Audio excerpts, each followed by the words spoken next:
Message आना चाहिए। चल, तो अब एम्पलीफायर में देखिए इनपुट सिग्नल हम अप्लाई करेंगे और एम्पलीफायर उसको क्या करेगा, एम्पलीफाई करेगा। ठीक है, प्रैक्टिकली आपने कहीं देखा है एम्पलीफायर? आपको उससे ज्यादा अच्छी तरह से समझ में आएगा। आपने देखा है कहीं एम्पलीफायर अपने आसपास कहीं? Yes sir. सर जो माइक होता है सर। नहीं, माइक तो होता है। सबसे पहले अचिंत्य बताइए, आप बताइए, एम्पलीफायर देखा है?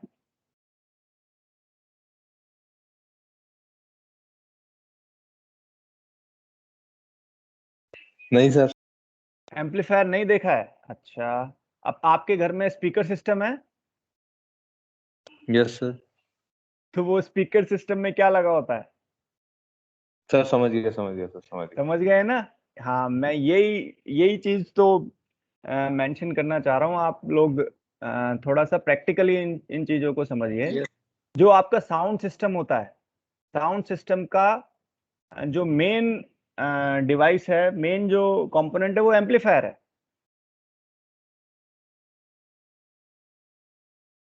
ठीक है, देखिए डिवाइस जो मैं वर्ड यूज कर रहा हूं,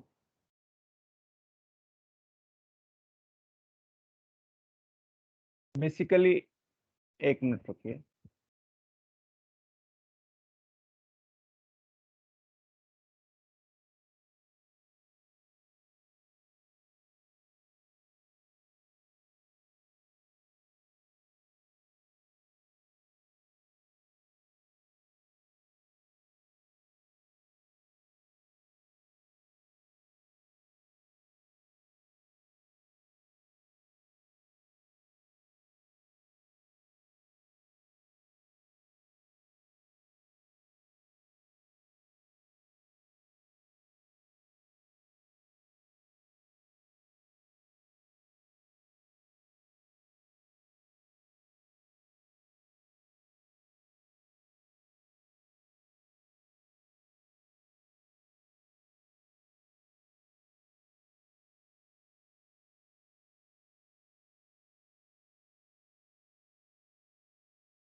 देखिए,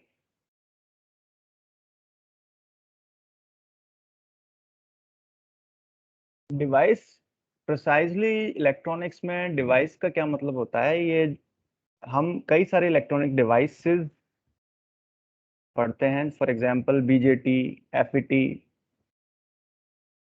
okay, these are the devices.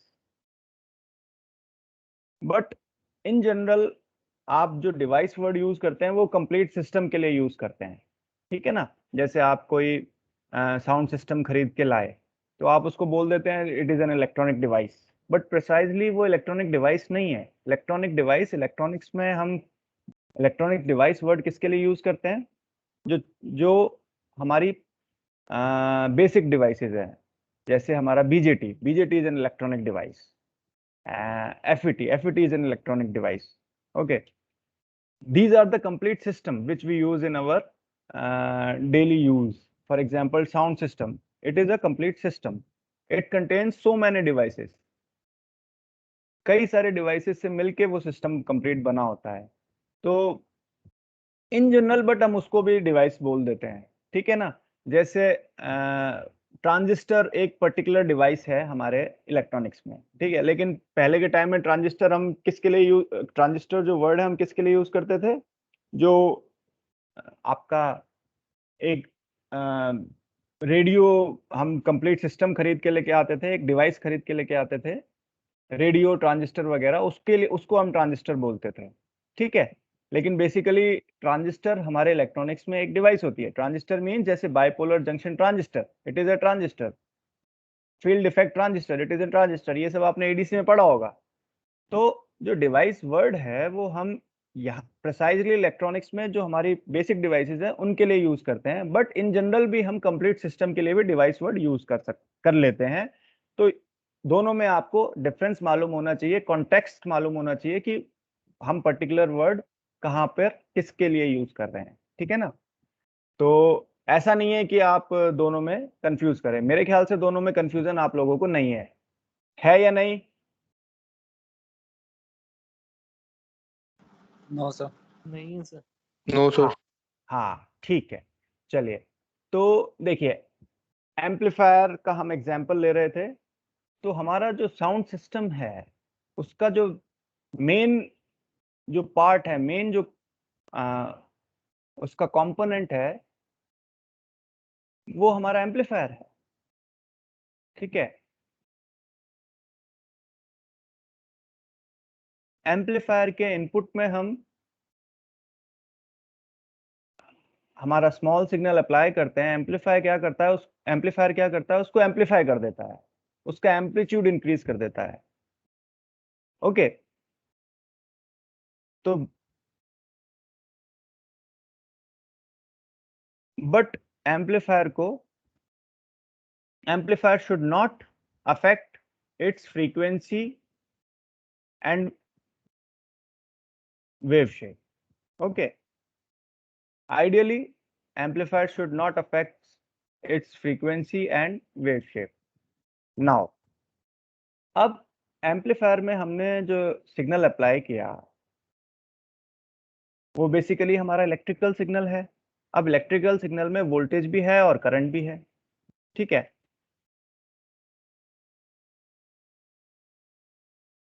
तो इनपुट में भी हमारा जो सिग्नल है वो हमारा इलेक्ट्रिकल सिग्नल है, आउटपुट में भी इलेक्ट्रिकल सिग्नल है।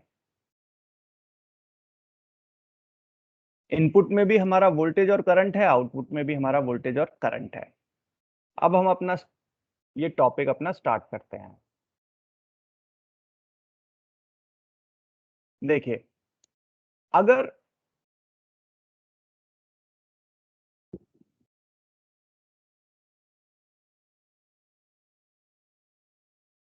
एम्पलीफायर में, कोई पर्टिकुलर एम्पलीफायर में आउटपुट वोल्टेज इनपुट वोल्टेज के प्रोपोर्शनल आती है और प्रोपोर्शनलिटी कांस्टेंट इंडिपेंडेंट आता है आरएस और आरएल के, तो वो वोल्टेज एम्पलीफायर है। अगर आउटपुट सिग्नल की करंट इनपुट सिग्नल की करंट के प्रोपोर्शनल आती है, ठीक है, तो वो करंट एम्पलीफायर है। अगर आउटपुट वोल्टेज इनपुट करंट के प्रोपोर्शनल आती है, ठीक है, तो वो ट्रांस रेजिस्टेंस एम्पलीफायर है। और अगर आउटपुट करंट इनपुट वोल्टेज के प्रोपोर्शनल आती है तो वो ट्रांस कंडक्टेंस एम्पलीफायर है, ठीक है। तो इन चारों में से कोई भी केस हो सकता है। इसी पे बेस्ड हमारा ये क्लासिफिकेशन है। अगर आउटपुट वोल्टेज इनपुट वोल्टेज के प्रोपोर्शनल आ रही है तो वो वोल्टेज एम्पलीफायर है। अगर आउटपुट करंट इनपुट करंट के प्रोपोर्शनल आ रही है तो वो करंट एम्पलीफायर है। अगर आउटपुट वोल्टेज इनपुट करंट के प्रोपोर्शनल आ रही है तो वो ट्रांस रेजिस्टेंस एम्पलीफायर है। और आउटपुट करंट अगर इनपुट वोल्टेज के प्रोपोर्शनल आ रही है तो वो ट्रांस कंडक्टेंस एम्पलीफायर है, ठीक है। तो यही हमारा बेसिस है हमारे क्लासिफिकेशन का। अब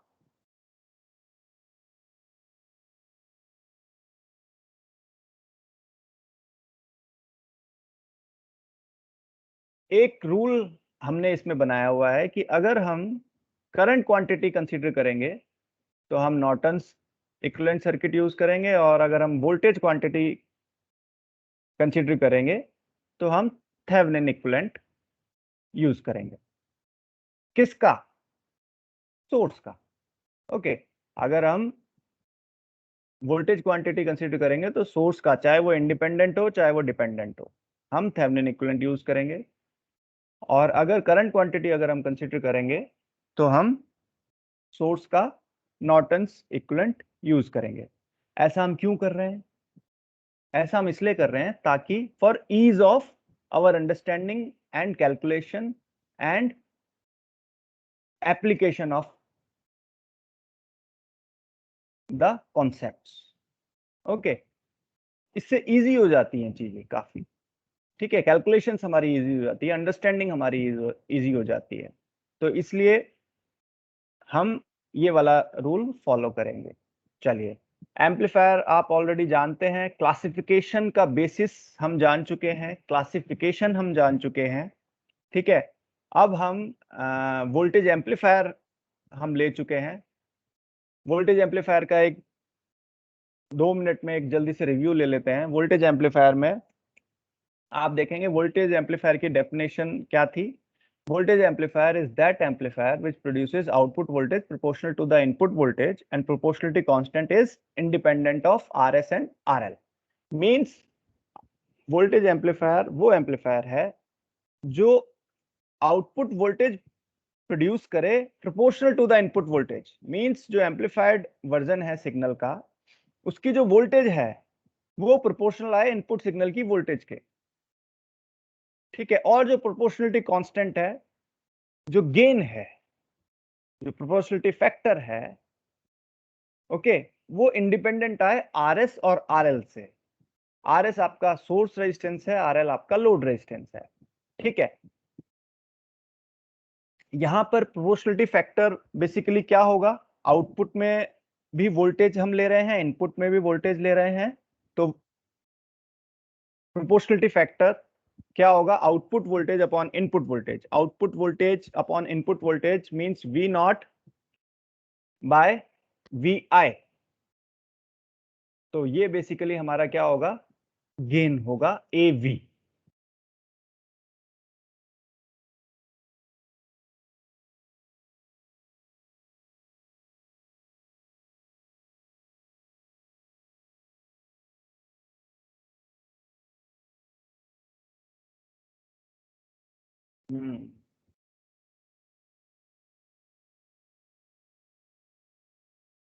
तो वो बेसिकली हमारा क्या होगा, गेन AV,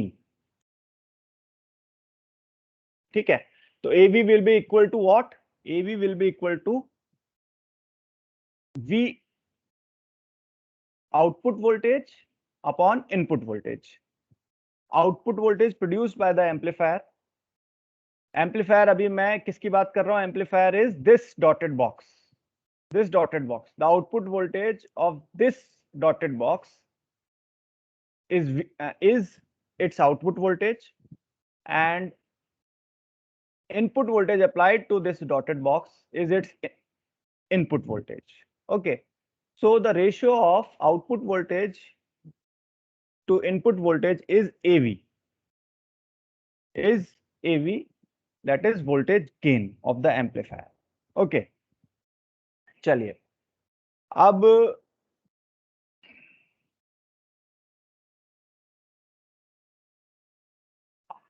वोल्टेज एम्पलीफायर की हम बात कर रहे हैं। आउटपुट में भी हम वोल्टेज क्वांटिटी यूज कर रहे हैं और इनपुट में भी हम वोल्टेज क्वांटिटी कंसीडर कर रहे हैं, ठीक है। तो सोर्स का यहां पर हम थेवेनिन इक्विवेलेंट यूज करेंगे, ठीक है। चलिए, इनपुट में हमें सिग्नल अप्लाई करना है। सिग्नल, इनपुट सिग्नल हम कैसे अप्लाई कर सकते हैं, जो भी हमारा सोर्स है। फॉर एग्जांपल आपका माइक आपका सोर्स है, लैब में आप जाएंगे तो फंक्शन जनरेटर की हेल्प से आप सोर्स अप्लाई कर सकते हैं। तो किसी भी तरीके से आप जो भी सोर्स अप्लाई करेंगे तो उस सोर्स की एक वोल्टेज होगी और उस सोर्स की एक सोर्स करंट भी होगी और उसका एक रेजिस्टेंस होगा, ठीक है। अब क्योंकि हम यहाँ पे वोल्टेज क्वांटिटी यूज कर रहे हैं तो हम यहाँ पे थेवेनिन इक्विवेलेंट यूज कर रहे हैं सोर्स का। तो थेवेनिन इक्विवेलेंट में क्या है, एक VS और एक RS सीरीज में, ओके। चलिए, तो ये हमने अप्लाई कर दिया। अब RS और RI आपका सीरीज में आ रहा है, तो कंप्लीट VS आपकी RI के अक्रॉस अप्लाई नहीं होगी। मींस कंप्लीट VS आपका एम्पलीफायर के इनपुट पे अप्लाई नहीं होगा, कुछ वोल्टेज RS के अक्रॉस ड्रॉप हो जाएगी, ठीक है। तो जो वोल्टेज एम्पलीफायर के इनपुट पे अप्लाई हो रही है वो है VI, वो VS से थोड़ी कम होगी। ये हम फाइंड आउट कर सकते हैं, इजीली फाइंड आउट कर सकते हैं with the help of voltage divider rule. Okay, now amplifier क्या करेगा, जो वोल्टेज उसके इनपुट पे अप्लाई हुई है उसको एम्पलीफाई करेगा विद द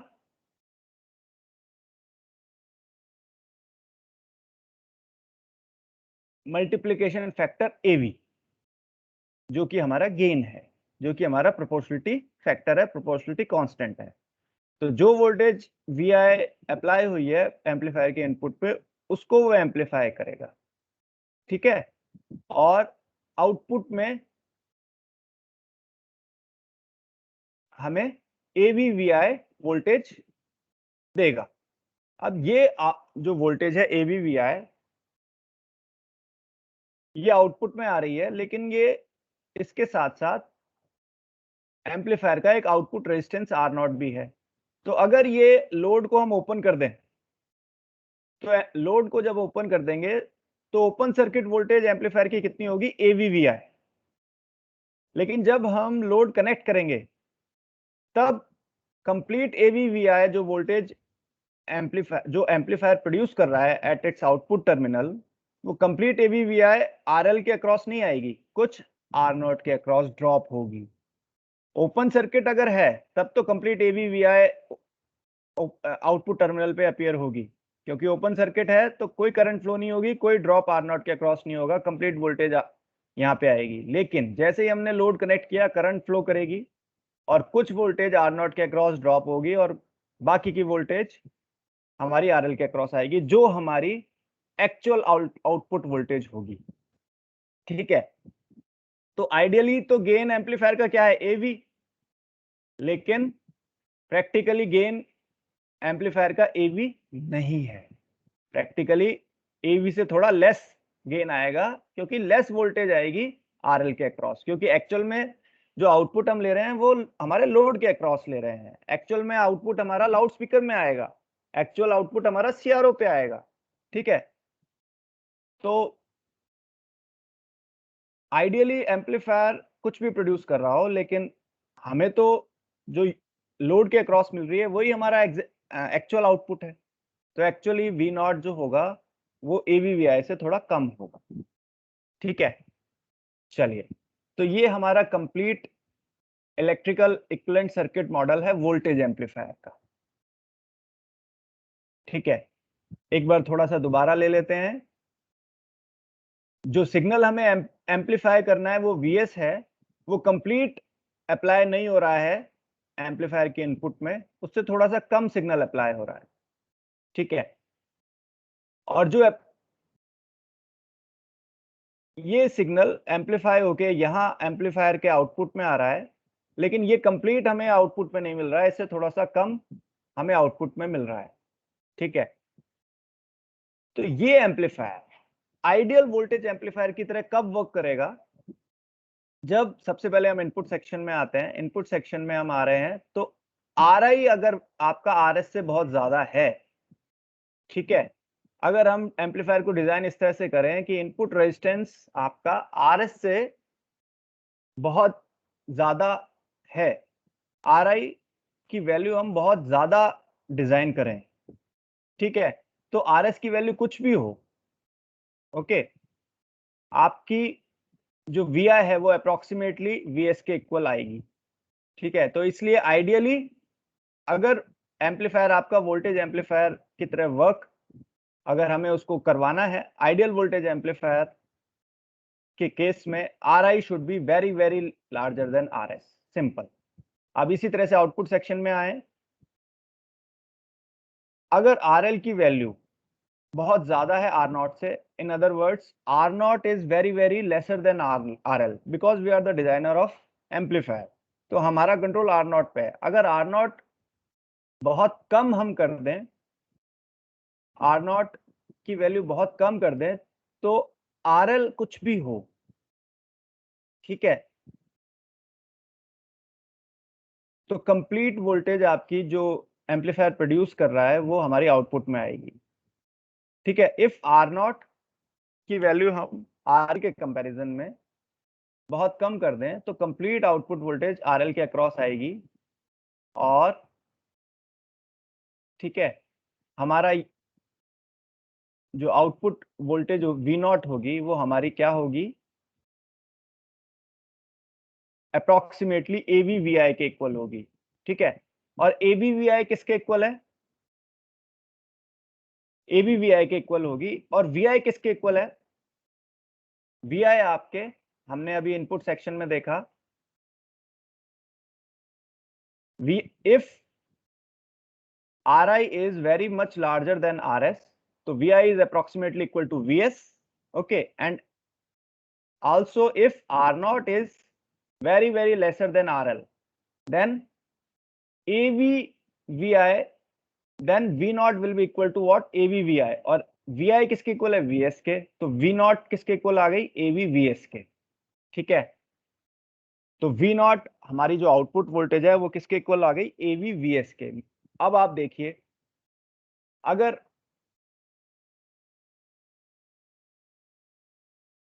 V0 हमारा AVVS के इक्वल आ गया तो मींस क्या हो गया? आउटपुट वोल्टेज जो हमारी प्रोपोर्शनल आ रही है किसके? सिग्नल वोल्टेज के, इनपुट वोल्टेज के। ठीक है, और प्रोपोर्शनलिटी कांस्टेंट AV हमारा इंडिपेंडेंट आ रहा है RS और RL से। ठीक है, तो ये हमारा जो एम्पलीफायर है किसकी तरह वर्क करेगा? वोल्टेज एम्पलीफायर की तरह वर्क करेगा, आइडियल वोल्टेज एम्पलीफायर की तरह वर्क करेगा। ठीक है, तो एम्पलीफायर को अगर हमें वोल्टेज एम्पलीफायर की तरह वर्क करवाना है तो Ri की वैल्यू Rs से बहुत ज्यादा होनी चाहिए और R0 की वैल्यू RL से बहुत कम होनी चाहिए। ठीक है, आइडियल केस अगर हम लें तो Ri आपका इनफाइनाइट होना चाहिए और R0 आपका 0 होना चाहिए। Ri अगर इनफाइनाइट होगा तो Rs आपका कुछ भी हो, ठीक है, वो Ri से हमेशा लेसर ही होगा। इसी तरह से R0 अगर आपका 0 है तो RL आपका कुछ भी हो, R0 हमेशा लेसर रहेगा RL से, और ये हमारा एम्पलीफायर वोल्टेज एम्पलीफायर की तरह वर्क करेगा। लेकिन Ri की वैल्यू इनफाइनाइट हम नहीं कर सकते, R0 हम 0 नहीं कर सकते, तो it should approach, Ri should approach infinite, it should approach to ideal values. Not की वैल्यूज हैं वो आइडियल वैल्यूज। ठीक है, Ri की वोल्टेज एम्पलीफायर के केस में Ri की आइडियल वैल्यू इनफाइनाइट है और R0 की 0 है। It should approach ideal values, but ideal values हम रीच नहीं कर सकते, लेकिन it should approach ideal values. Okay, तो अगर ideal values practically Ri should be greater than Rs and R0 should be lesser than RL। अगर ये condition met होती है प्रैक्टिकली तो ये एम्पलीफायर हमारा वोल्टेज एम्पलीफायर की तरह वर्क करता है, और आइडियल वोल्टेज एम्पलीफायर के केस में Ri जो हमारा क्या होगा? इनफाइनाइट होगा, R0 हमारा 0 होगा, और अगर हम रीच नहीं कर सकते तो these value should approach ideal values. ठीक है, नेक्स्ट, इसको जल्दी से हम मैथमेटिकली भी देख लेते हैं। देखिए, जो अभी हमने अभी पढ़ा है वही सब यहाँ पे इन्होंने इक्वेशन फॉर्म में लिखा हुआ है। ठीक है,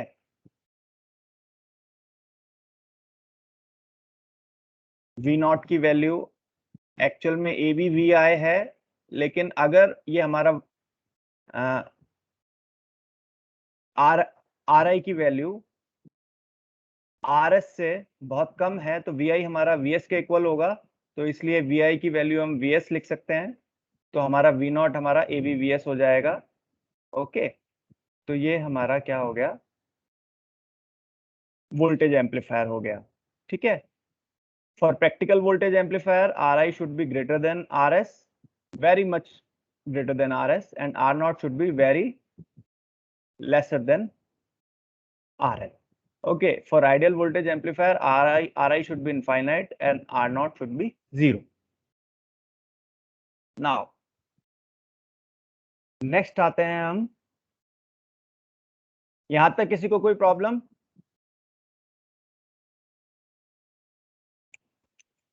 नो सर। No sir. हाँ, नेक्स्ट आते हैं हम करंट एम्पलीफायर में। देखिए, अभी what is current amplifier? That amplifier which produces output current। देखिए, आउटपुट सिग्नल में करंट और वोल्टेज दोनों होगी, इनपुट सिग्नल में भी करंट और वोल्टेज दोनों होगी, लेकिन करंट एम्पलीफायर क्या है? Current amplifier is that amplifier which produces output current proportional to the input current, and proportionality factor is independent of RS and RL. Okay, अभी केवल सुनिए, देखिए, देखने से कंफ्यूजन होगा आपको, केवल सुनिए। Current amplifier is that amplifier which produces output current. Output signal में करंट और वोल्टेज दोनों होगी, लेकिन जो आउटपुट करंट है हम उसकी बात कर रहे हैं। अगर आउटपुट करंट इनपुट करंट के प्रोपोर्शनल आ रही है और प्रोपोर्शनलिटी फैक्टर इंडिपेंडेंट आ रहा है आरएस सोर्स रेजिस्टेंस और आरएल से, तो वो हमारा क्या होता है? करंट एम्पलीफायर होता है। ठीक है, तो अब करंट एम्पलीफायर के केस में हमें आउटपुट में भी करंट क्वांटिटी कंसीडर करनी है और इनपुट में भी। तो हम सोर्स का, जो भी सोर्स हो, इंडिपेंडेंट सोर्स हो या डिपेंडेंट सोर्स हो, सोर्स का हम नॉर्टन्स इलेक्ट्रिकल इक्विवेलेंट यूज करेंगे, नॉर्टन्स इक्विवेलेंट यूज करेंगे सोर्स का। ठीक है, तो चलते हैं हम करंट एम्पलीफायर के इलेक्ट्रिकल इक्विवेलेंट सर्किट मॉडल पे। चलिए, तो सबसे पहले डॉटेड बॉक्स देखिए। डॉटेड बॉक्स में इनपुट रेजिस्टेंस है, कोई प्रॉब्लम नहीं है, आ रहा ही आ गया। इनपुट सेक्शन में इनपुट रेजिस्टेंस है, कोई दिक्कत नहीं है। आउटपुट सेक्शन में जो हमारा डिपेंडेंट सोर्स है उसका अब हमने नॉर्टन्स इक्विवेलेंट यूज किया है। ठीक है, क्या यूज किया है? Norton's equivalent. ठीक है, नॉर्टन्स इक्विवेलेंट मींस एक करंट सोर्स और पैरेलल में एक रेजिस्टेंस। ओके, अच्छा, जो डिपेंडेंट सोर्स आ रहा है उसकी वैल्यू क्या आ रही है? उसकी वैल्यू आ रही है एक प्रोपोर्शनलिटी फैक्टर ए और इनपुट करंट आई।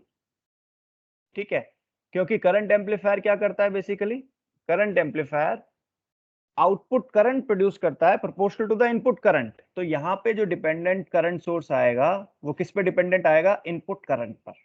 ठीक है, और जो प्रोपोर्शनलिटी फैक्टर आ रहा है उसको हम ए से डिनोट कर रहे हैं, और क्योंकि ये रेशियो होगा आउटपुट करंट और इनपुट करंट का, तो ये बेसिकली हम इसको बोलेंगे ए आई करंट गेन। कोई प्रॉब्लम इस पॉइंट को समझने में? No sir. No sir. हाँ नो सर। हाँ, तो आउटपुट करंट और इनपुट करंट का जो रेशियो आएगा वो हमारा आएगा ए आई। ठीक है, आउटपुट करंट मींस जो एम्पलीफायर आउटपुट करंट प्रोड्यूस कर रहा है। ठीक है, इसको अभी हम डिटेल में समझेंगे। अभी तो ये समझिए कि जो डिपेंडेंट सोर्स है उसकी वैल्यू आएगी ए आई इंटू आई आई। ओके, और क्योंकि हम करंट क्वांटिटी यूज कर रहे हैं तो इसलिए हम नॉर्टन्स इक्विवेलेंट यूज कर रहे हैं, और इसके पैरेलल में एक आर नॉट आएगा। ठीक है, अगर हम थेवेनिन इक्विवेलेंट यूज करते तो वोल्टेज सोर्स और सीरीज में एक रेजिस्टेंस आता, लेकिन हम नॉर्टन्स इक्विवेलेंट यूज कर रहे हैं तो यहाँ पर एक करंट सोर्स और पैरेलल में एक रेजिस्टेंस आ रहा है। और डिपेंडेंट सोर्स जो है, जो करंट सोर्स है जो कि डिपेंडेंट है, उसकी वैल्यू क्या आ रही है? ए आई इंटू आई आई। चलिए, ये हमने समझा। इनपुट सेक्शन में वापस आते हैं। इनपुट सेक्शन में हम इनपुट अप्लाई कर रहे हैं एक सोर्स से। सोर्स में सोर्स सिग्नल जो आपका होगा उसमें वोल्टेज भी होगी, करंट भी होगी, लेकिन यहाँ पर हम क्योंकि करंट क्वांटिटी के साथ डील करेंगे इसलिए हम इंडिपेंडेंट सोर्स का भी नॉर्टन्स इक्विवेलेंट यूज करेंगे। और नॉर्टन्स इक्विवेलेंट क्या होता है? एक करंट सोर्स और पैरेलल में एक रेजिस्टेंस। तो करंट सोर्स जो है उसकी वैल्यू आएगी IS और रेजिस्टेंस की वैल्यू आएगी RS। चलिए, ये आपका आउटपुट सेक्शन है। आउटपुट सेक्शन में आपका एक लोड हमने कनेक्ट किया है RL। ठीक है, जो भी हम आउटपुट लेते हैं वो लोड के थ्रू लेते हैं, लोड के अक्रॉस लेते हैं। लोड को हमने यहाँ पे RL से रिप्रेजेंट किया है। चलिए, अब ये जो सोर्स है ये कंप्लीट आपका इलेक्ट्रिकल सर्किट मॉडल बन गया है एक एम्पलीफायर का। ठीक है, अब इनपुट सेक्शन में इस सोर्स के थ्रू इनपुट अप्लाई हो रहा है और इनपुट और आउटपुट दोनों में हम करंट क्वांटिटी के साथ डील कर रहे हैं। वोल्टेज क्वांटिटी होंगी, नो डाउट वोल्टेज होंगी, लेकिन हम डील करंट क्वांटिटी के साथ कर रहे हैं, ठीक है, क्योंकि हम स्टडी कर रहे हैं करंट एम्पलीफायर। चलिए, अब ये हमारा सोर्स है, इसकी सोर्स करंट IS है। सोर्स करंट IS के पैरेलल में एक RS कनेक्ट है और एक RI कनेक्ट है, ठीक है।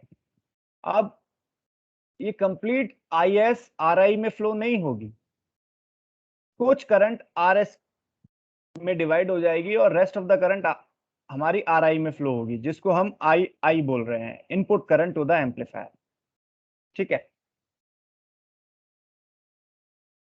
ये एम्पलीफायर क्या करेगा, इस इनपुट करंट II को एम्पलीफाई करेगा और आउटपुट में प्रोड्यूस करेगा, और आउटपुट में हमारी जो output current, amplified output current आएगी, वो शो हो रही है इस डिपेंडेंट सोर्स के थ्रू, ठीक है। और उसकी वैल्यू क्या आ रही है, AI इंटू II। AI क्या है, गेन ऑफ द एम्पलीफायर है, जिस गेन से ये एम्पलीफायर इनपुट करंट को एम्पलीफाई कर रहा है, वो गेन है, ठीक है। उसको हम गेन को जब इनपुट करंट से मल्टीप्लाई करेंगे तो हमारी आउटपुट करंट आ जाएगी, जो ये एम्पलीफायर प्रोड्यूस कर रहा है, जो ये एम्पलीफायर प्रोड्यूस कर रहा है, ठीक है। अब एम्पलीफायर ने ये करंट प्रोड्यूस की, लेकिन इस करंट के पैरेलल में एक R0 आ रहा है, जो एम्पलीफायर का आउटपुट रेजिस्टेंस है, और एक RL आ रहा है। तो ये AI करंट जो है, जो एम्पलीफायर ने प्रोड्यूस की है, वो कंप्लीट करंट RL में फ्लो नहीं होगी, कुछ करंट R0 में डिवाइड हो जाएगी, ठीक है। रेस्ट ऑफ द करंट हमारी RL में फ्लो होगी, जो हमारी एक्चुअल आउटपुट होगा एम्पलीफायर का, ओके, जो हमारा एक्चुअल आउटपुट होगा। आइडियली एम्पलीफायर कुछ भी प्रोड्यूस करे, लेकिन जो हमारा एक्चुअल आउटपुट है वही तो हमारा आउटपुट होगा, तो इसलिए हम उसको I0 से शो कर रहे हैं। चलिए, अब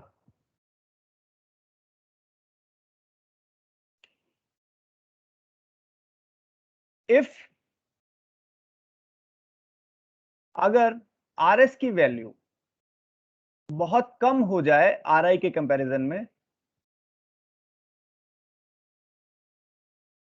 तो ये कंप्लीट IS की वैल्यू RS से फ्लो होगी, तो वो उससे हमारा पर्पस सॉल्व नहीं हो रहा है।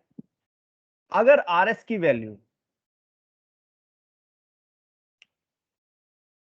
या इन अदर वर्ड्स, अगर RI की वैल्यू बहुत कम हो जाए RS के कंपैरिजन में, तो ये IS का most of the part of the IS will flow into the RI, means जो II है वो IS के अप्रोक्सीमेटली इक्वल हो जाएगी if RI is very very lesser than RS, okay. अगर RI, we are the designer of amplifier, RI पे हमारा control है, अगर RI की वैल्यू हम बहुत लेस कर दें RS के कंपैरिजन में, तो कंप्लीट सिग्नल करंट किससे फ्लो होगी, एम्पलीफायर से फ्लो होगी। II will be approximately equal to IS, बहुत कम पोर्शन नेग्लिजिबल करंट RS से फ्लो होगा, और हम ये कह सकते हैं II will be approximately equal to IS, ठीक है। तो अगर, चलिए नेक्स्ट हम आते हैं इनपुट सेक्शन में। तो हमारी बात हो गई कि RI की वैल्यू अगर बहुत कम है तो II will be approximately equal to IS। Now अब यहाँ पे आते हैं, आउटपुट सेक्शन में आते हैं। If R0 is very very greater than RL, तो क्या होगा, ये कंप्लीट करंट RL से फ्लो होगी, means I0 will be approximately equal to this current, जो कि एम्पलीफाइड वर्जन है, एम्पलीफाइड आउटपुट है एम्पलीफायर का, ठीक है। तो कहने का मतलब ये कि अगर इस एम्पलीफायर को, अगर हमें करंट एम्पलीफायर की तरह वर्क कराना है, तो RI should be very very lesser than RS and R0 should be very very greater than RL, okay.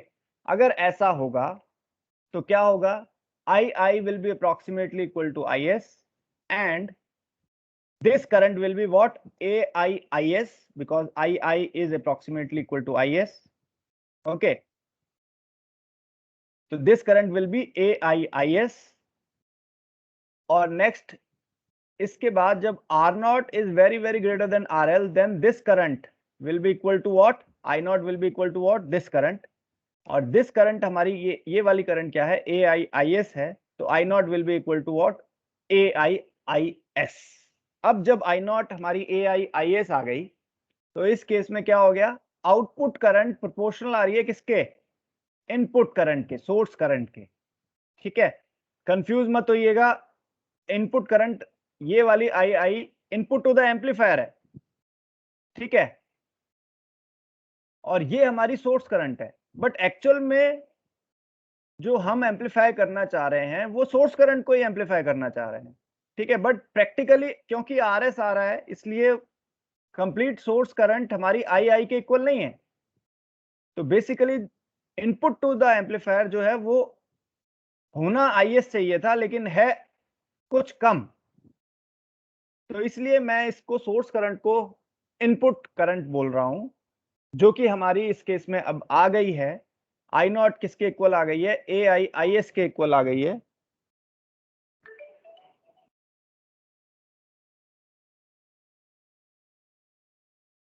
I0 हमारी AIIS के इक्वल आ गई है, मींस आउटपुट करंट प्रोपोर्शनल आ गई है किसके, सोर्स करंट के। मींस ये एम्पलीफायर हमारा किस तरह वर्क कर रहा है, करंट एम्पलीफायर की तरह वर्क कर रहा है।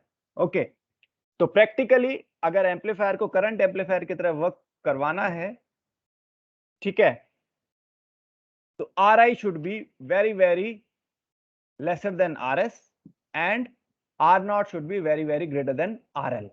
Ideally Ri should be 0 and R0 should be infinite।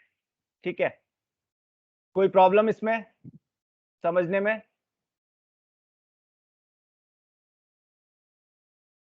No sir. आज आपका नेक्स्ट लेक्चर का लिंक नहीं आया है? यस सर, वही सर। चलिए, तो इक्वेशन फॉर्म में यहाँ पे इन्होंने लिखा हुआ है, हम इसको थोड़ा सा देख लेते हैं। जो हमने समझा है वही इन्होंने लिखा हुआ है कि अगर करंट एम्पलीफायर के केस में Ri is very lesser than RS है, तो II आपका क्या होगा, IS के इक्वल होगा। ओके, II वो करंट है जिसको एम्पलीफायर एम्पलीफाई कर रहा है, तो एम्पलीफाइड वर्जन II होगा, जो कि AIIS के इक्वल हो जाएगा। ठीक है, अगर R0 बहुत ज्यादा है RL के कंपैरिजन में, तो I0 आपके AIII जो कि AIIS के इक्वल है उसके इक्वल हो जाएगा। मींस I0 आपका AIIS के इक्वल हो जाएगा, और इस केस में एम्पलीफायर आपका करंट एम्पलीफायर की तरह वर्क करेगा, because in this case output current is proportional to the input current and proportionality constant is independent of RS and RL। AI आपका इंडिपेंडेंट आ रहा है, AI में कहीं RS और RL नहीं है। AI प्योर गेन है एम्पलीफायर का, वही हमारा एक्चुअल गेन आ रहा है। ठीक है, प्रैक्टिकल गेन आ रहा है। तो हमारा ये एम्पलीफायर किसकी तरह वर्क कर रहा है, प्रैक्टिकल किसकी तरह वर्क कर रहा है, करंट एम्पलीफायर की तरह। चलिए, तो ये तो हो गई करंट एम्पलीफायर की बात। ठीक है, वोल्टेज एम्पलीफायर में हमने क्या किया था, वोल्टेज एम्पलीफायर में क्या हो रहा था, आउटपुट वोल्टेज प्रोपोर्शनल आ रही थी इनपुट वोल्टेज के। करंट एम्पलीफायर में क्या हो रहा है, आउटपुट करंट प्रोपोर्शनल आ रही है इनपुट करंट के। ठीक है, लेकिन दो और केस बनते हैं। अगर आउटपुट वोल्टेज इनपुट करंट के प्रोपोर्शनल आए, तो एक तीसरा एम्पलीफायर बन सकता है। इसी तरह से एक और एम्पलीफायर हम बना सकते हैं, अगर आउटपुट करंट इनपुट वोल्टेज के प्रोपोर्शनल आ जाए, तो एक फोर्थ टाइप का एम्पलीफायर बन गया। ठीक है, तो इसी तरह से थर्ड और फोर्थ टाइप के एम्पलीफायर भी हम समझ सकते हैं इजीली, जैसे हमने वोल्टेज एम्पलीफायर और करंट एम्पलीफायर समझा है। ठीक है, तो सबसे पहले हम थर्ड टाइप का लेते हैं। थर्ड टाइप के एम्पलीफायर में अगर मान लीजिए आउटपुट, देखिए दो केस बचे हमारा। आउटपुट करंट अगर इनपुट वोल्टेज के प्रोपोर्शनल है, एक तो ये केस है, और एक और केस क्या है, दूसरा केस कि आउटपुट करंट हमारा इनपुट वोल्टेज के प्रोपोर्शनल आ जाए।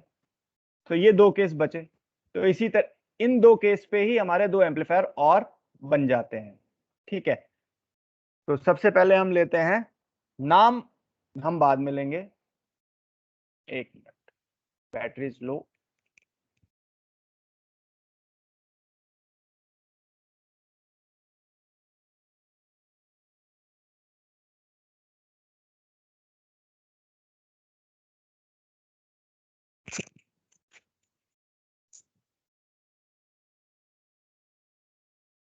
देखिए, अगर आपका आउटपुट करंट इनपुट वोल्टेज के प्रोपोर्शनल आए एम्पलीफायर में, ठीक है, तो गेन किस तरह का होगा?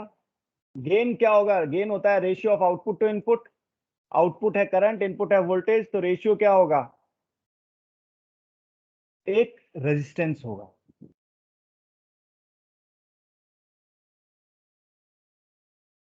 Am I right?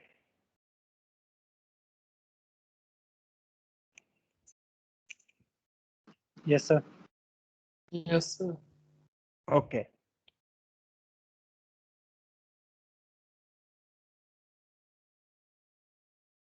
एक मिनट, आउटपुट में हमने क्या लिया है? वोल्टेज, और इनपुट में क्या लिया है? करंट, या आउटपुट में करंट लिया है?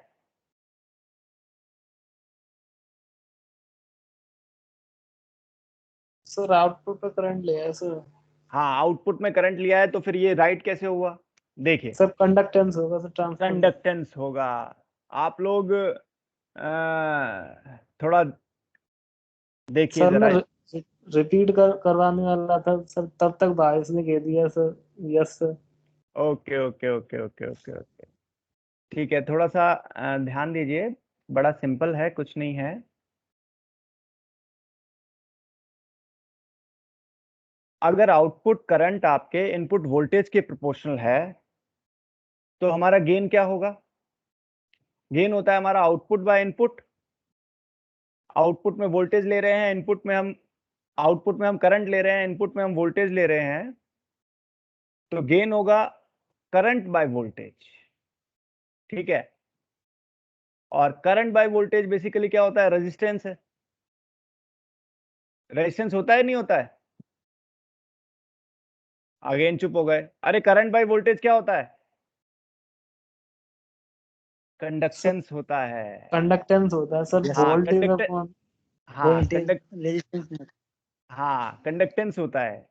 ठीक है, यस। हाँ कंडक्टेंस होता है। तो आप लोग बताइए ना, एकदम से पॉइंट आउट कीजिए, इससे थोड़ा सा ये पता चलता है कि आप लोग अटेंटिव हैं या नहीं। चलिए कोई बात नहीं। तो हमारा जो रेशियो है वो बेसिकली क्या होगा? कंडक्टेंस होगा। अब ये कंडक्टेंस नॉर्मल कंडक्टेंस नहीं होगी, ठीक है, क्योंकि न्यूमरेटर में जो क्वांटिटी है वो आउटपुट की क्वांटिटी है, और डिनोमिनेटर में जो क्वांटिटी है वो इनपुट की क्वांटिटी है। तो बेसिकली एक ट्रांसफर हो रहा है इनपुट टू आउटपुट। तो बेसिकली ये क्या होगा? Transconductance. क्या होगा? Transconductance. ठीक है, तो अगर आउटपुट करंट हमारे प्रोपोर्शनल आती है इनपुट वोल्टेज के, तो वो एम्पलीफायर हमारा क्या होगा? Transconductance amplifier. ठीक है, कोई प्रॉब्लम इसको समझने में? बड़ा सिंपल है। No sir. नो अब सर। इस हाँ, अब इस केस में आउटपुट सर्किट में हम कौन सी क्वांटिटी कंसीडर करेंगे?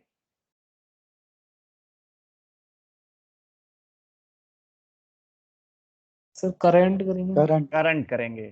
ठीक है, आउटपुट सर्किट में हम कौन सी क्वांटिटी कंसीडर करेंगे? करंट।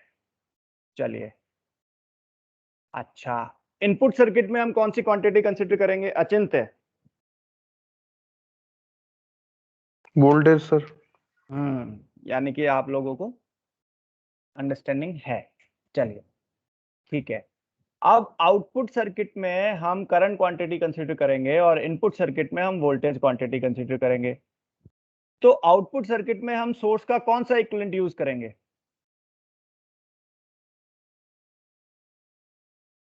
करंट सोर्स,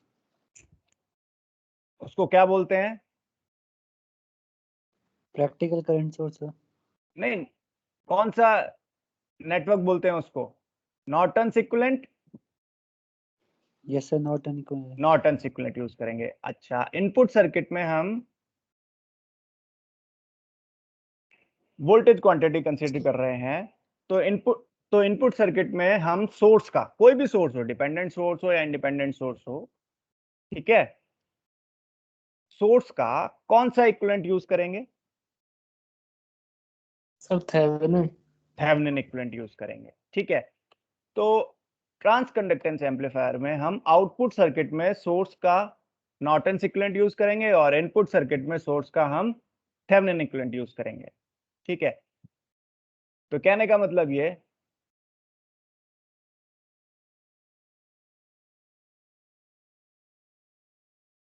क्या आप इसका electrical equivalent circuit model draw कर सकते हैं? कर सकते हैं। आउटपुट में हमें नॉर्टन इक्विवेलेंट यूज करना है, हमने करंट एम्पलीफायर में यूज किया हुआ है, वैसा हम आउटपुट में ड्रॉ कर लेंगे। इनपुट में हमको थेवेनिन इक्विवेलेंट यूज करना है, जो जो हमने वोल्टेज एम्पलीफायर के केस में ड्रॉ किया हुआ है, तो हम वो वाला यूज कर लेंगे। तो आउटपुट सेक्शन हमारा करंट एम्पलीफायर की तरह होगा और इनपुट सेक्शन हमारा क्या होगा? वोल्टेज एम्पलीफायर की तरह। ठीक है, समझ रहे हैं? तो बेसिकली आते हैं हम अपने ट्रांस कंडक्टेंस एम्पलीफायर पे। आपकी नेक्स्ट क्लास का लिंक नहीं आया ना अभी तक? No sir. किसकी क्लास है नेक्स्ट? सर दिवाकर सर की, कंट्रोलर की। ओके ओके, चलिए ठीक है। आते हैं हम अपने ट्रांस कंडक्टेंस एम्पलीफायर पे। देखिए, ट्रांस कंडक्टेंस एम्पलीफायर की सबसे पहले डेफिनेशन देख लेते हैं। Transconductance amplifier is that amplifier which produces output current proportional to the input voltage and proportionality factor is independent of RS and RL। ठीक है,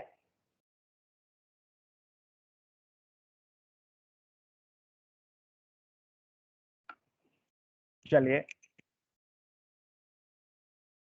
सबसे पहले एम्पलीफायर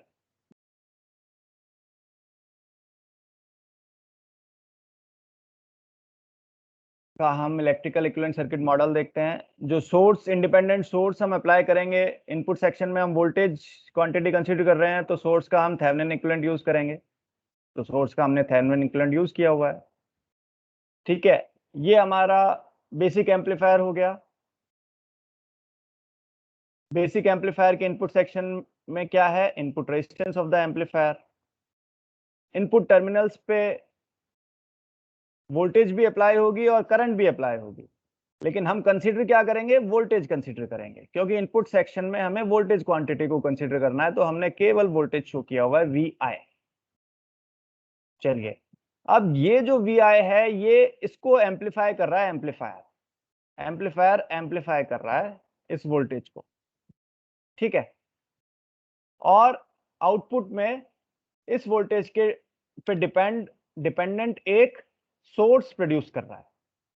ठीक है, अब सोर्स, क्योंकि हमें आउटपुट करंट चाहिए प्रोपोर्शनल टू दिस वोल्टेज, तो हमने सोर्स का नॉर्टन इक्विवेलेंट ड्रॉ किया है।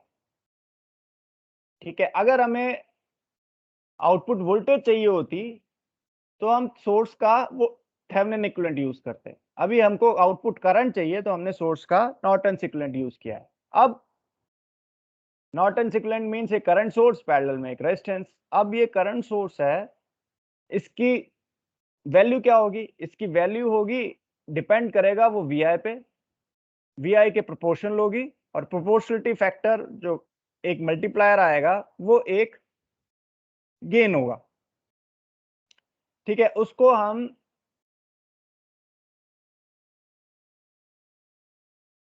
जो गेन होता है, गेन बेसिकली सिंबलाइज हम करते हैं A से।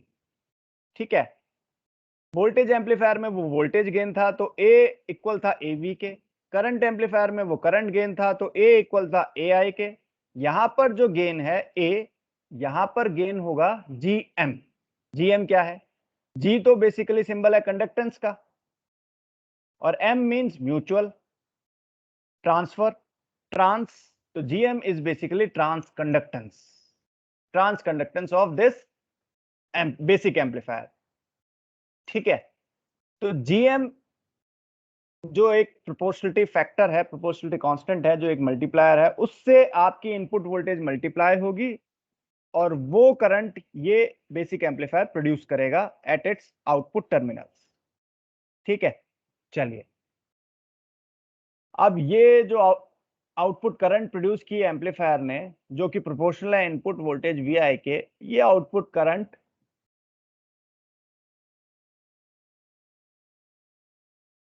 हम ये अप्लाई होगी लोड पे। लोड को हमने किससे रिप्रेजेंट किया हुआ है? RL से। ठीक है, तो ये बेसिकली आपका इलेक्ट्रिकल इक्विवेलेंट सर्किट मॉडल हो गया किसका? ट्रांस कंडक्टेंस एम्पलीफायर का। ठीक है, अब ये एम्पलीफायर एक्चुअल में ट्रांस कंडक्टेंस एम्पलीफायर की तरह वर्क करेगा क्या? कब करेगा देखते हैं। भाई ट्रांस कंडक्टेंस एम्पलीफायर क्या होता है? जो आउटपुट करंट प्रोड्यूस करे input proportional to input current. तो देखते हैं ये एम्पलीफायर कब ट्रांस कंडक्टेंस एम्पलीफायर की तरह वर्क करेगा। ठीक है, कब ये आउटपुट करंट प्रोड्यूस करेगा proportional to the source current. देखते हैं, देखिए source current no source voltage, sorry. चलिए अब हमें चाहिए output current proportional to the source voltage. अब ये वोल्टेज जो है, ये वोल्टेज कंप्लीटली VI के इक्वल तो है नहीं, क्योंकि कुछ वोल्टेज RS के अक्रॉस ड्रॉप हो जाएगी। ओके, तो अगर कंप्लीटली हमें ये वोल्टेज VI के इक्वल चाहिए तो क्या होना चाहिए? RI should be very very greater then RS। तो हम एम्पलीफायर को इस तरह से डिजाइन करेंगे कि RI आपका बहुत ज्यादा हो RS के कंपैरिजन में। ठीक है, तो practically RI should be very very greater then RS। Now अब आउटपुट में आते हैं।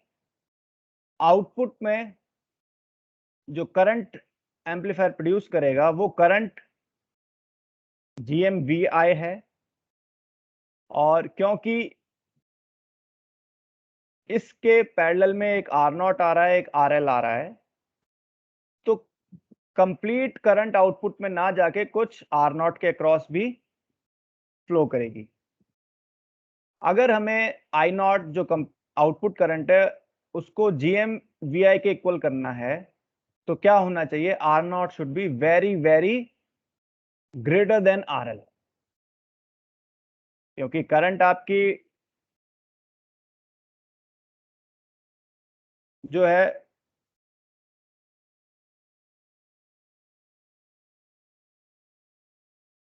स्मॉलेस्ट रेजिस्टिव पाथ फॉलो करती है।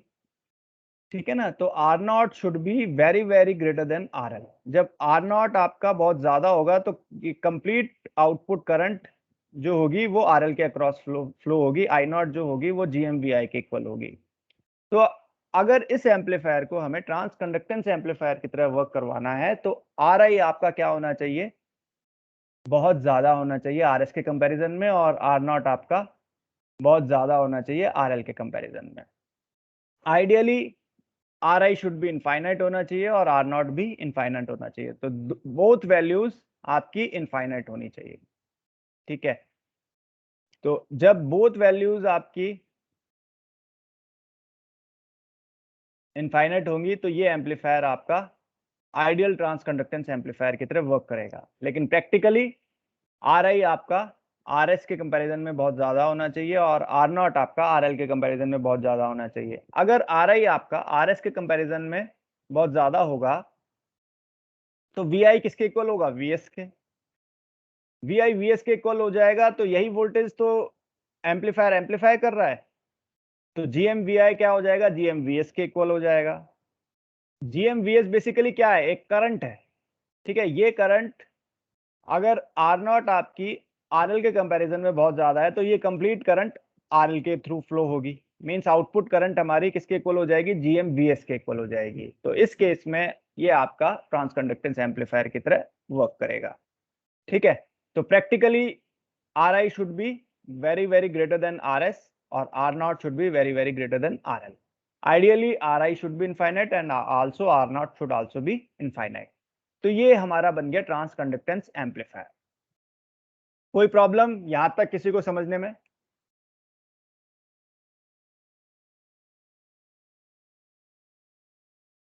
No sir.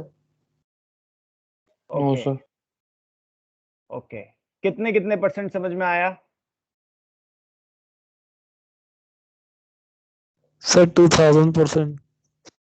ये कौन बोला, अमित? Yes sir. हाँ, और बाकी लोग जल्दी से बता दीजिए। Yes sir 3000 sir. ओके, हाँ Achintya. Yes sir 2500। Okay okay, very good very good. चलिए, अब हमारा लास्ट केस बचा, ठीक है। लास्ट केस मींस उसका नाम है हमारा ट्रांस रेजिस्टेंस एम्पलीफायर। क्या नाम है? Transresistance amplifier. चलिए, ट्रांस रेजिस्टेंस एम्पलीफायर, अगर आउटपुट वोल्टेज इनपुट करंट के प्रोपोर्शनल आती है, ठीक है, तो वो एम्पलीफायर हमारा क्या कहलाएगा, ट्रांस रेजिस्टेंस एम्पलीफायर। क्योंकि आउटपुट क्वांटिटी आपकी क्या है, वोल्टेज है, और इनपुट क्वांटिटी करंट है। तो जो गेन आ रहा है वो किसका रेशियो आ रहा है, आउटपुट वोल्टेज और इनपुट करंट का। आउटपुट में वोल्टेज, इनपुट में करंट, न्यूमरेटर में वोल्टेज, डिनोमिनेटर में करंट, वोल्टेज अपॉन करंट, ये बेसिकली क्या होता है, ये होता है रेजिस्टेंस। अब क्योंकि न्यूमरेटर की क्वांटिटी आउटपुट में है, डिनोमिनेटर की इनपुट में है, तो ये बेसिकली क्या होगा, ट्रांस रेजिस्टेंस। क्या होगा, ट्रांस रेजिस्टेंस एम्पलीफायर। आउटपुट में हम वोल्टेज क्वांटिटी कंसीडर करेंगे, इनपुट में हम करंट क्वांटिटी कंसीडर करेंगे। ओके, आउटपुट में वोल्टेज क्वांटिटी कंसीडर करेंगे तो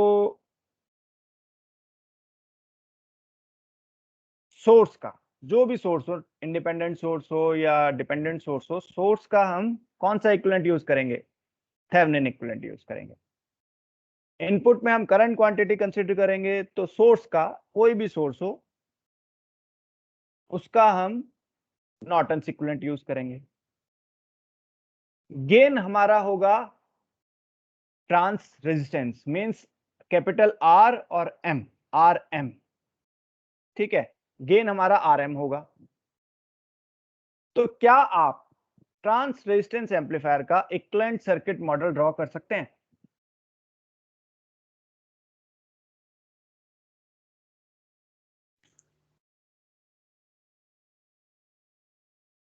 यस सर। जल्दी से अपनी कॉपी में ड्रॉ कीजिए और स्क्रीन पे शेयर 1 बाय 1 कीजिएगा, मैं नाम बोलूंगा। और ओके इसी सर। के साथ हम अपना ये टॉपिक और ये क्लास खत्म करेंगे। जल्दी से आप ट्रांस रेजिस्टेंस एम्पलीफायर का electrical equivalent circuit model draw कीजिए। आप लोगों के पास 5 मिनट्स का टाइम है।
यस सर, हो गया सर। Yes sir.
हाँ भाई, जल्दी से बताइए। सबसे पहले अचिंत्य शेयर करेंगे।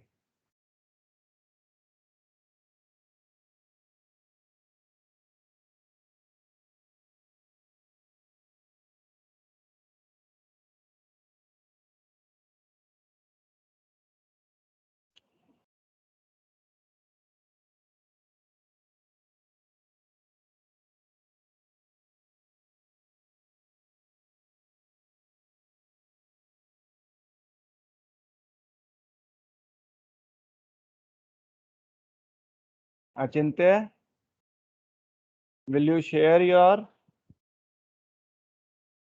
circuit? Yes.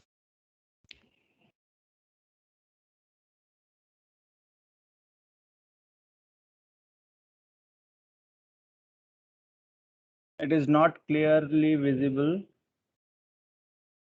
Can you rotate this photo?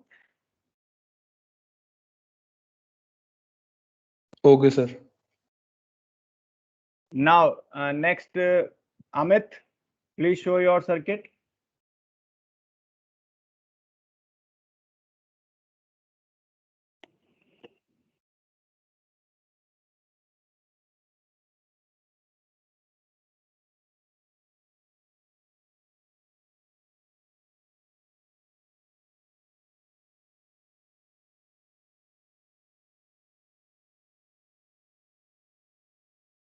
Okay, you should also show the input quantities and output quantities of the basic amplifier. Okay, input quantity you have shown as II, but you have not shown the output quantity. Okay, you should show V naught Yes, across sir. RL. V naught आएगा. V naught across RL. Okay. Okay. Rest is fine. What is this? What is this?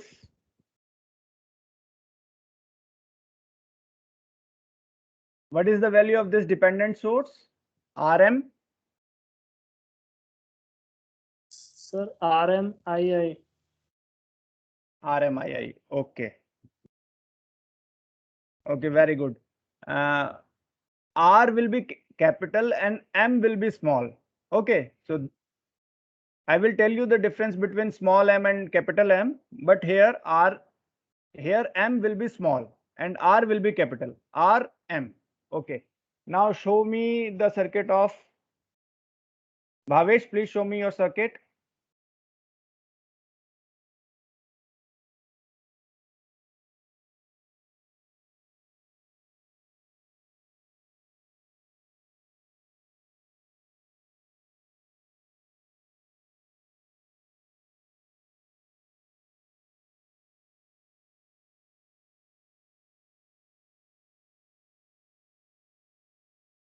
Okay. Achintya, have you rotated your circuit? Please show me.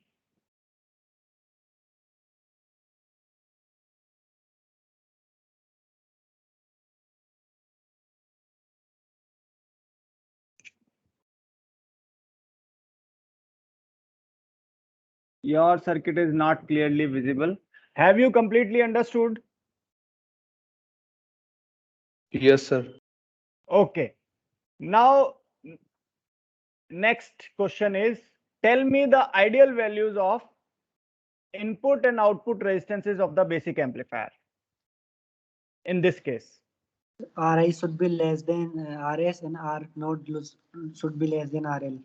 No, ideal values in terms of infinite and zero. Okay, sir. Ri and R not sir should be 0. Any other answer? Amit?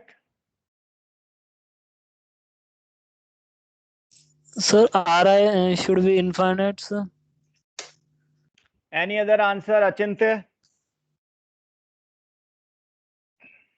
Sir, Ri should be infinite. Means complete understanding is not there. Okay. आप लोग ने समझा तो है लेकिन complete understanding नहीं है. केवल भावेश का करेक्ट आंसर आया है. कोई बात नहीं, इसको हम देख लेते हैं.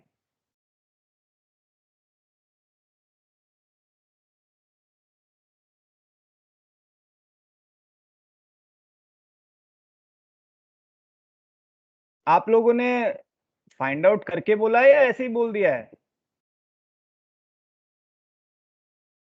देखिए, सर्किट आपका कुछ इस तरह का आएगा. सर्किट में कोई डाउट है तो बताइए. इनपुट में IS आ गया, RS आ गया, II आ गया, RI आ गया. R small m into II आपका डिपेंडेंट वोल्टेज सोर्स आ गया, R0 सीरीज में आ गया. ये आपका RL है, लोड के क्रॉस वोल्टेज V0 है. ठीक है.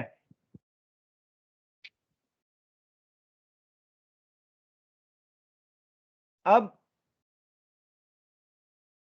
हमें क्या चाहिए इनपुट सेक्शन में कि II आपके IS के इक्वल हो. I इनपुट आपके IS के इक्वल कब होगी? जब RI की वैल्यू बहुत कम होगी RS के कंपैरिजन में. तो practically RI should be very very lesser than RS. Okay. Now output section में आते हैं. एम्पलीफाइड वोल्टेज ये है हमारी. एम्पलीफायर ने जो एम्पलीफाई की है, एम्पलीफाइड वोल्टेज ये प्रोड्यूस की है जो कि है R small m into I input.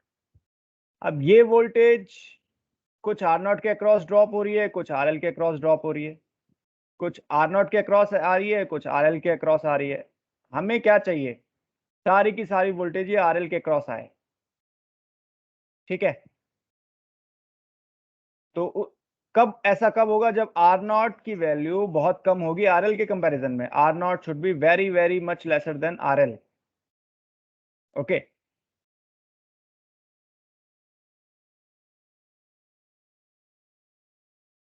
so both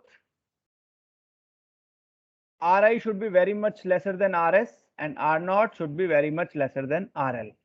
तो ये तो प्रैक्टिकल केस हो गया। एम्पलीफायर जब ट्रांस रेजिस्टेंस एम्पलीफायर की तरह वर्क करेगा जब Ri आपका Rs से बहुत कम होगा और R naught आपका RL से बहुत कम होगा। Ideally Ri should be what? 0 and R naught should also be 0। Both values of input and output resistance of the basic amplifier should be 0 होनी चाहिए। ठीक है, तो अमित भाई आपने इनफाइनाइट कैसे बोली, अंदाजे से बोली ना आपने? सर वो अपोजिट हो गया था सर। मैं आरएस को इनफाइनाइट बोलना चाहता था सर, वो आरआई को नहीं नहीं नहीं नहीं, यही मैंने यही तो पॉइंट आउट किया था आप लोगों को कि देखिए हमें आरएस पे फोकस नहीं करना है, हम आरएल पे भी फोकस नहीं कर सकते। We are the designer of amplifier only. Here we are the designer of amplifier. हम एम्पलीफायर की स्टडी कर रहे हैं। हमारा कंट्रोल आर आई और आर नॉट पे है, केवल आर एस और आर एल पे नहीं है। आर एस भी कुछ भी हो सकता है, आर एल भी कुछ भी हो सकता है। हालांकि नो डाउट हमें रेंज मालूम होती है आर एस की भी आर एल की भी, तो प्रैक्टिकली हम डिजाइन उस तरह से कर सकते हैं। बट हमारा जो कंट्रोल है वो आर आई और आर नॉट पे है। अभी हम एम्पलीफायर स्टडी कर रहे हैं इस समय। We are the designer of amplifier, समझ रहे हैं? तो हम फोकस करेंगे आर आई पे। Are I should be very very lesser than R S and ideal values भी हम आर आई और आर नॉट की कंसिडर करेंगे।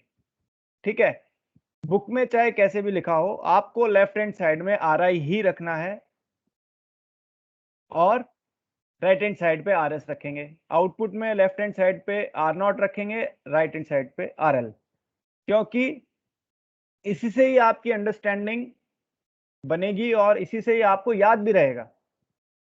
ठीक है, और तरीका भी यही सही है, क्योंकि बुक में कई बुक्स में क्या होता है कि आर एस को लेफ्ट हैंड पे रख देते हैं, कहीं आर आई को लेफ्ट हैंड पे रख देते हैं, तो वो तरीका सही नहीं है। तरीका सही क्या है, आपको आर आई को लेफ्ट हैंड पे रखना पड़ेगा और यहाँ पे आर नॉट को लेफ्ट हैंड पे रखना पड़ेगा, क्योंकि हम आर आई और आर नॉट पे हमारा कंट्रोल है, आर एस और आर एल पे हमारा कंट्रोल नहीं है। ठीक है, तो आपको याद भी इसी तरह से रहेगा। अचिंत्य, आपने इनफाइनाइट कैसे बोला भाई? बहुत सिंपल है ये, केवल करंट डिवाइडर वोल्टेज डिवाइडर ही तो लग रहा है।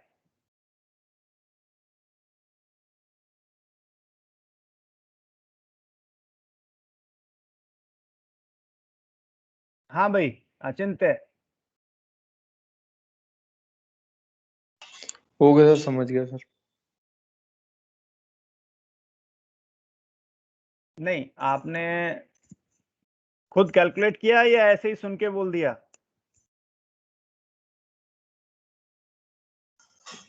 सर मतलब सर बोल दिया था सर, जितना सर थोड़ा बहुत सर याद आ गया सर इस वजह से।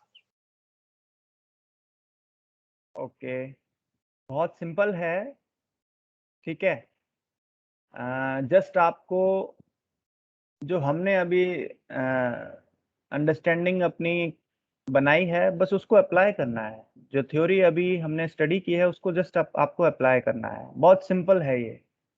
ठीक है, चारों मॉडल्स बहुत सिंपल हैं। चलिए, तो ये हमारे हुए transistor model, amplifier model, sorry. Basically क्या है कि बार बार मुंह से ट्रांजिस्टर निकलता है। एम्पलीफायर में हम ट्रांजिस्टर का यूज करते हैं ना, तो sorry. These are basically amplifier models. Okay, 4 types of amplifier models we have studied. Electrical equivalent हमने बहुत इजीली समझे इनके। ठीक है, अब हम इसका बेसिस समझते हैं।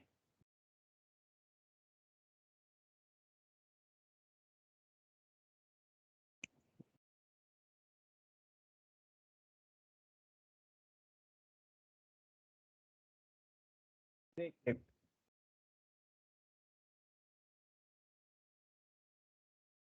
चलिए इससे पहले एक थोड़ी सी समरी ले लेते हैं, थोड़ा इसको समराइज करने के लिए।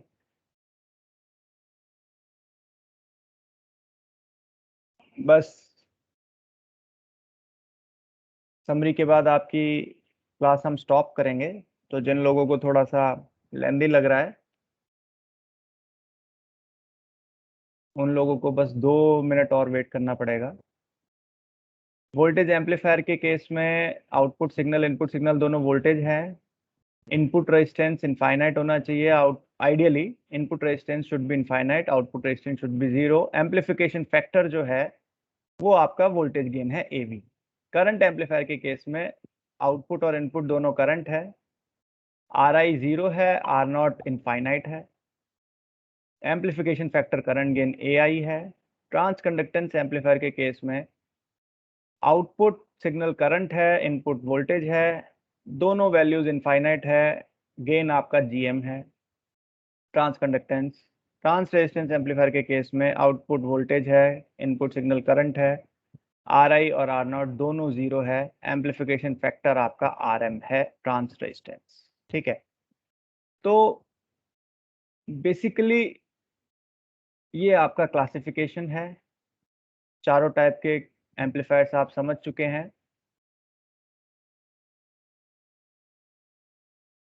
तो बेसिकली इस क्लासिफिकेशन का जो बेसिस है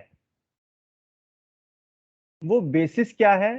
value of input and output resistance relative to the source and load resistance respectively. ठीक है, अगर RI की वैल्यू RS के कंपैरिजन में बहुत ज्यादा है और R0 की वैल्यू RL के कंपैरिजन में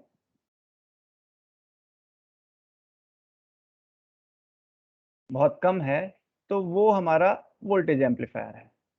ठीक है, इसी तरह से बाकी एम्पलीफायर्स आपके हैं। तो एक्चुअल में आप अगर ये चीज आपको थोड़ा सा समझने में दिक्कत आ रही है तो सिंपल बेसिस आप याद रखिए जो कि इजीली अंडरस्टैंडेबल भी है। एम्पलीफायर में इनपुट सिग्नल हम अप्लाई करते हैं, आउटपुट सिग्नल हमें मिलता है एम्पलीफाइड वर्जन। सिग्नल में दो क्वांटिटीज होती हैं, वोल्टेज भी होती है और करंट भी होती है। तो अगर आउटपुट वोल्टेज इनपुट वोल्टेज के प्रोपोर्शनल है तो वोल्टेज एम्पलीफायर, अगर आउटपुट करंट इनपुट करंट के प्रोपोर्शनल है तो करंट एम्पलीफायर, अगर आउटपुट करंट इनपुट वोल्टेज के प्रोपोर्शनल है तो ट्रांस कंडक्टेंस एम्पलीफायर, और अगर आउटपुट वोल्टेज इनपुट करंट के प्रोपोर्शनल है तो ट्रांस रेजिस्टेंस एम्पलीफायर। ये सिंपल बेसिस है। लेकिन ऐसा कब होगा? जब इनपुट और आउटपुट रेजिस्टेंस की वैल्यू जिस तरह से हमने अभी फाइंड आउट की है उस तरह से होंगी। ठीक है, तो इसमें